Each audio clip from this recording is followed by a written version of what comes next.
Welcome to On Air with Amber Wynn, where nonprofit leaders learn to fuse passion and commitment with proven business strategies to create long-term funding, impact, and sustainability. And now here's your host and resident Philanthrepreneur, Amber Wynn. Hey fam, welcome to On Air with Amber Wynn. I'm so excited about today's topic because this happens so much.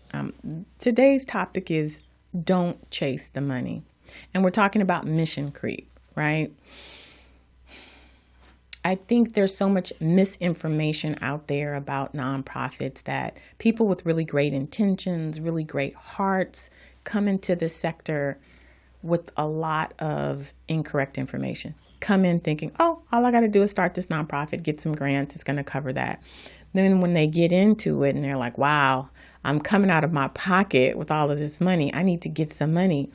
And so then they become a little bit desperate, right? Because you're shelling out all of your personal money, which you never thought you would do. You thought this grant money would be coming in.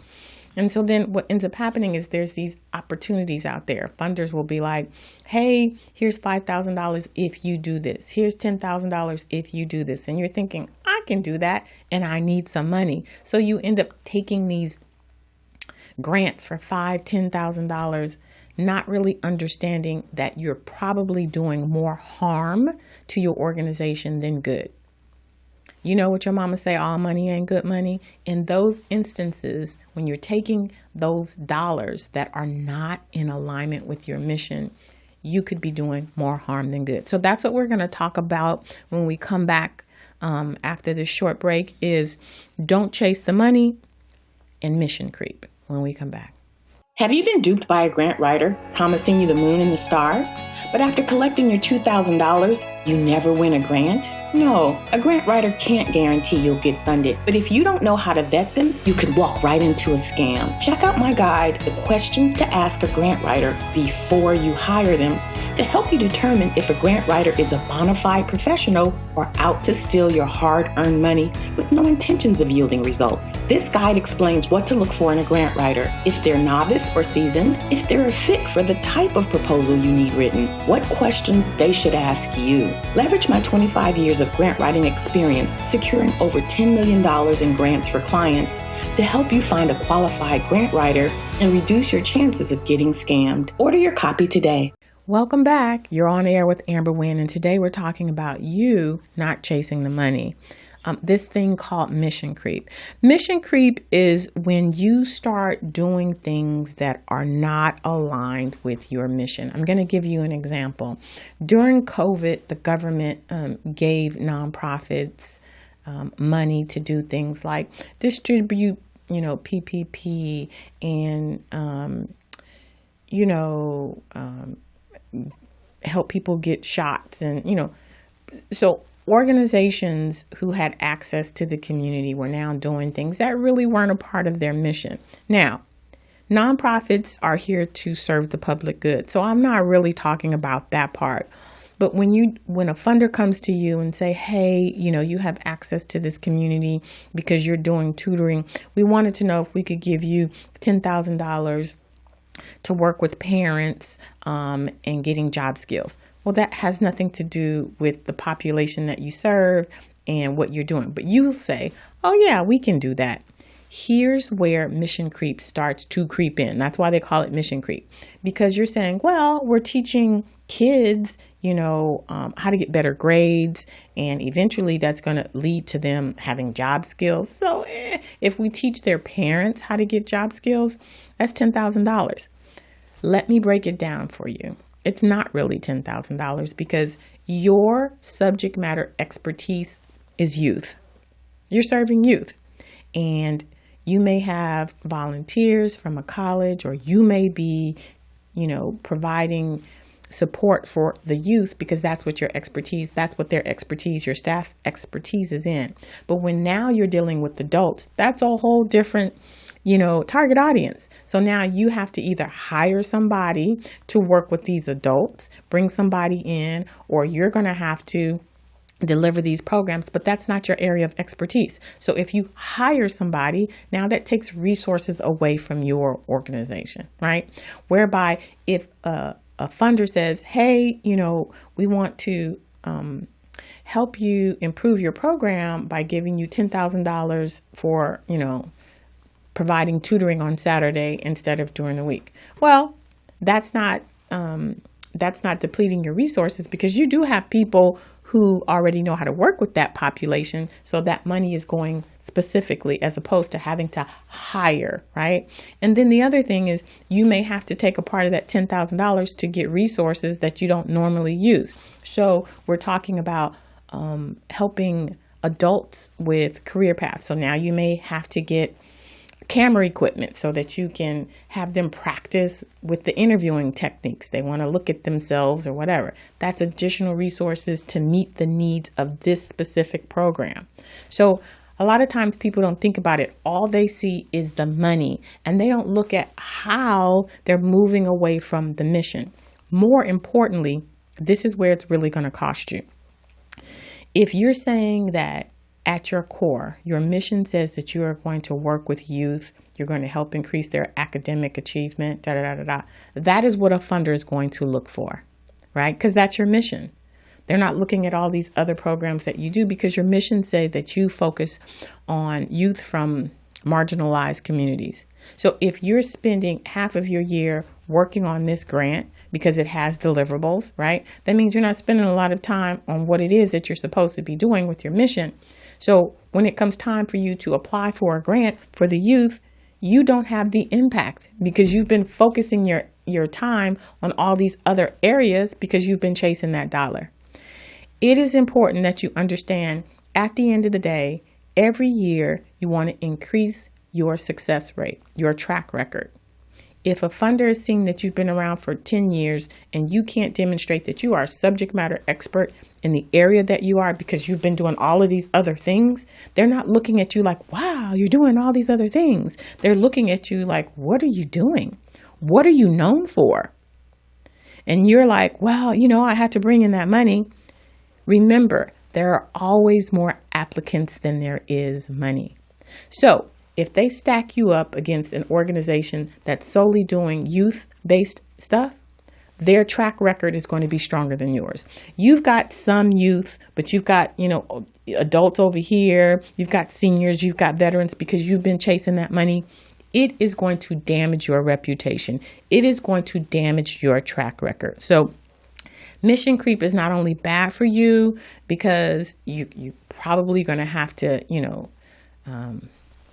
shift your resources, bring in more resources, but it's mostly bad for you because it doesn't help to build up your track record in a specific area. And so people may say, oh, well, Amber, I need to get money. You do need to get money, but you need to get money that is in alignment with your mission. You need to get money that is consistent with the things that you do. So when a funder comes around, they're like, hey, would you be interested in, $10,000 to help these adults? This is what you say. Wow, that's amazing. We really could use that financial support. How about if we took that $10,000 and expanded our youth program? So right now we're tutoring them for academic success. How about if we took that $10,000 to now include career exploration? We'll take our oldest group. Let's just say you work with, 5 to 18. You'll say, we'll take our 16, 17-year-olds and we'll start, a program that speaks to them exploring more non-traditional careers. So now you're still in your, target audience. You still have the people who can work with them because they're working with, you're just introducing a new topic. That's better than, okay, well, we're going to start working with these 40, 50-year-olds. We don't have people who work with them normally. And people don't know. You can always counter your funder. The worst they can say is no. And if they say no, well, that's money that you weren't going to get anyway. You didn't have it anyway. But they may be like, because you want them to know this is our group. This is who we focus on. This is our subject matter expertise. This is what we do. That's really not a part of our mission, And if you're honest with them and you're like, no, but here's what we can do, they're either going to say yes or they're going to say no. Because your organization is competing with other organizations in the same area, you don't want to water down your impact. You don't want a funder to look at your website and say, what is this organization all about? They over here, they over here. Funders want, that saying, a jack of all trades and a master of none. Funders are not interested in that. You don't get more points by doing more things. A lot of people think that we do this, we do this, we do this, we do this. That does not make a funder feel comfortable. A funder feels more comfortable with an organization that focuses on 1, 2, or 3 things. And those 1, 2, or 3 things is going to be with the same target audience. They're not comfortable when you have veterans over here, and then you've got domestic violence over here, and then you've got youth. Those are 3 different areas. What do? We look at your budget. You've got 3 different areas. You've got adults, you've got teens, and you've got little bitty babies, but you don't have a paid staff. Who's delivering the work? Those are the things that we look at when we look at your budget. You are all over the place. If you're saying we're serving this whole gamut from 0 to 65, but you don't have a paid staff, I know that you're not providing quality services. You don't even have a paid staff. So when you think, oh, we're doing this, we're doing this, we're doing that, and that looks good, it does not. Narrow your focus and focus on your mission. That is what's going to move you forward when it comes to being funded. When we talk about don't chase the money, I'm saying learn what it takes to move your organization into a position where it can get funded, because that is how you're going to grow your organization. Chasing the money is not going to get you there. You don't believe me? I'm telling you the truth. More than that, I'm giving you the roadmap. Let's take a look at 90 days to a profitable nonprofit, because if you're not sure how to get where I'm telling you, where you don't have to chase the money, where there's mission creep, this is the solution. 90 days to a profitable nonprofit. Are you struggling to fund your programs?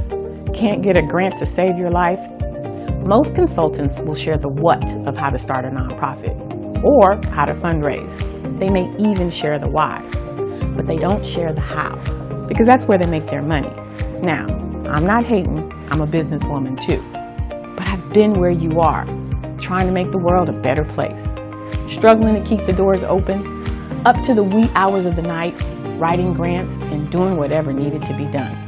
And because I've walked in your shoes, I'm not here to make you spin your wheels, waste your time or your hard-earned money. We ain't got time for that. The world needs you. I'm here to show you how to transform that pit you keep dumping your hard-earned money into a profitable nonprofit.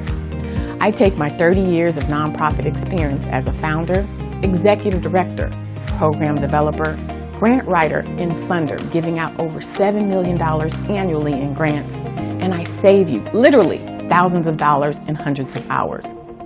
I walk you through setting up your nonprofit organization so that you can be generating enough revenue to cover your monthly expenses in just 90 days. How would that feel? Not paying bills from your personal bank account. I share my insider secrets, tips, tricks of the trade, and provide you with a step-by-step roadmap on how to turn your bootstrap organization into a profitable nonprofit. Within 6 months, you could be generating enough revenue to pay your salary or fully fund your programs. The choice is yours. But you have to get the blueprint. And it took me 3 years to develop it, but it's here, and it's going to change your life. Join my other successful clients who are just like you, full of passion and determination, but they had no idea all that it takes to run and fund a successful nonprofit. Now they're winning grants and drawing a salary, and they know what it is that they're supposed to be doing to run a successful nonprofit. They're no longer making it up as they go. They have the roadmap, and they're clear about next steps. And I want that for you too. So what do you get in this course? You'll walk away with knowledge, products, processes, and systems. Not just a bunch of promises, but exactly what you need to turn your organization into a profitable nonprofit. I promise, you don't need grants. What you need is a solid infrastructure. And this course is going to give you all of that and more. And what's more, it comes with a money-back guarantee. So go ahead, Click the link below to register for this course. Welcome back. You're on air with Amber Wynn, and today we're talking about mission creep. I'm encouraging you not to chase the money because there is a roadmap out there that shows you how to get the money that aligns with your mission. I feel confident in encouraging you not to fall down that slippery slope. When you start chasing the money, you start moving away from your mission, and it creates all kinds of issues. Now we're going to shift gears, and we're going to move to the part of the episode where you get to ask me your question. I'm here and I'm talking about topics that I think are important, but I want to make sure that I am providing you with the type of information that helps you move your organization forward. And so that's why I have this segment called Ask Amber.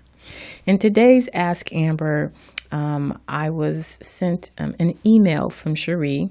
Cherie is in Atlanta, and she has a question about the organization name. Hi, Amber. My name is Cherie, and I'm from Atlanta. I recently posted a fundraiser on Facebook. Some lady reached out saying I needed to shut down my fundraiser because we have the same organization name. She said she's been around longer, so I have to change my name.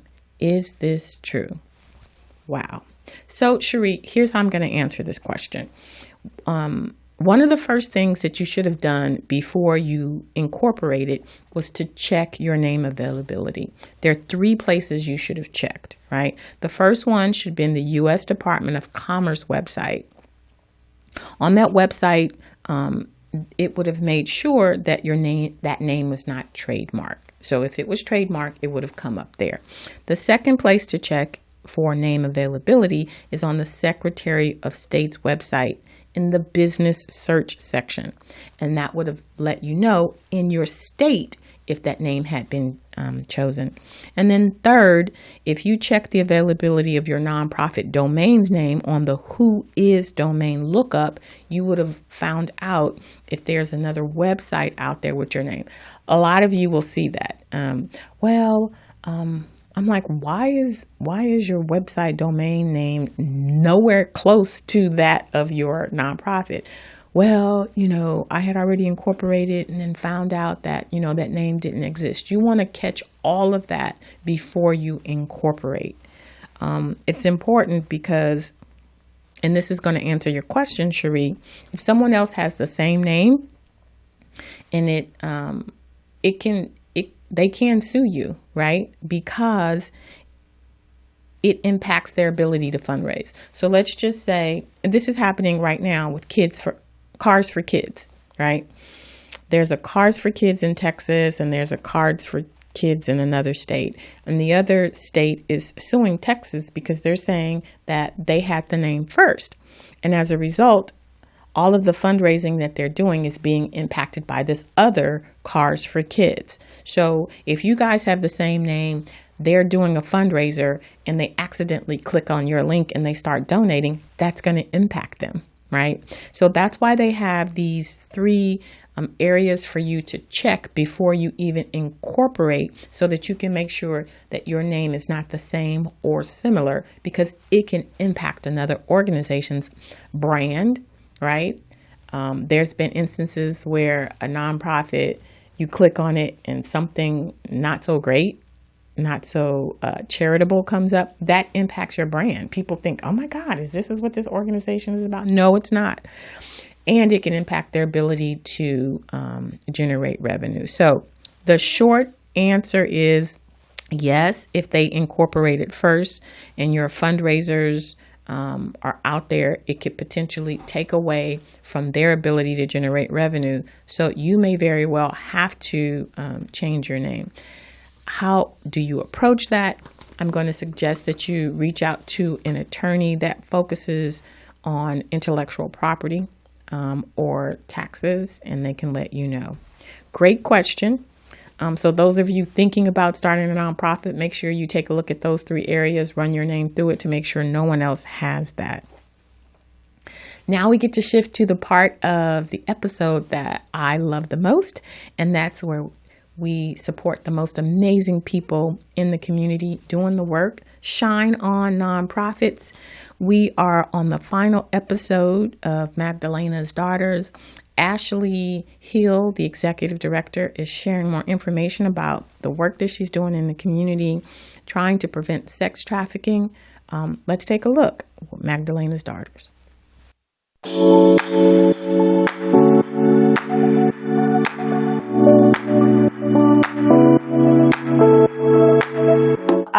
We were incorporated in 2018, at the end of 2018, and we got started in 2019. And that was like pretty much not a lot of time right before the pandemic. So when the world shut down, part of what we do is the collaboration. Part of what we do is connecting and building relationships.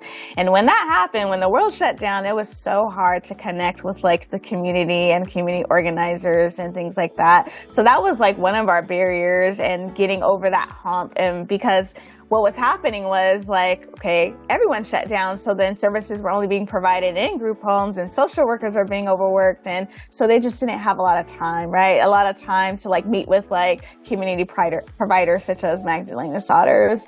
Another like challenge for us is just like being in a space where human trafficking is a huge problem and the grants are so very competitive and there are not a lot of grants for human trafficking.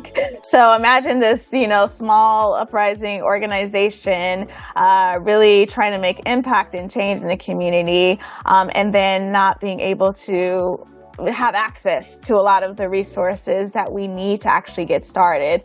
And so that's really a huge problem and issue, especially being a Black leader in this space. It's like a lot of limited grants that we have coming our way and a lot of support that we have coming our way, or even just knowledge about different grants and where we can access them and things like that. And so I think that's just another challenge for us because it limits what our resiliency building and our restructuring our program and us being able to hire the staff. Like I hire and I pay my survivor advocates, I pay them well. And I think it's so important that you pay your staff and you treat them well.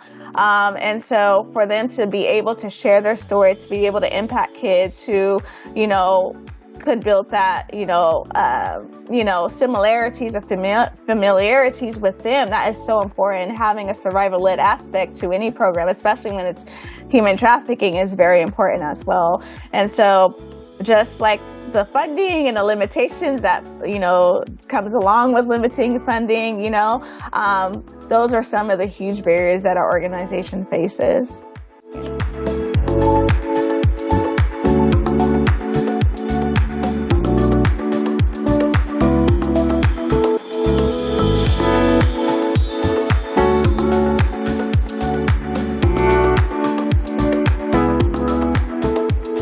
You can watch the full interview with me and Ashley from Magdalena's Daughters on my YouTube.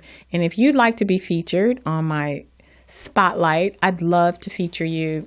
Reach out to me, send me an email at amber@amberwynn.net or hit me up on any of my socials.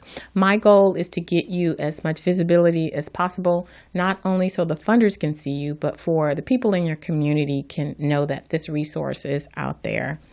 All right, so that's all we have for this week's episode. We talked a little bit about organizations not chasing the money.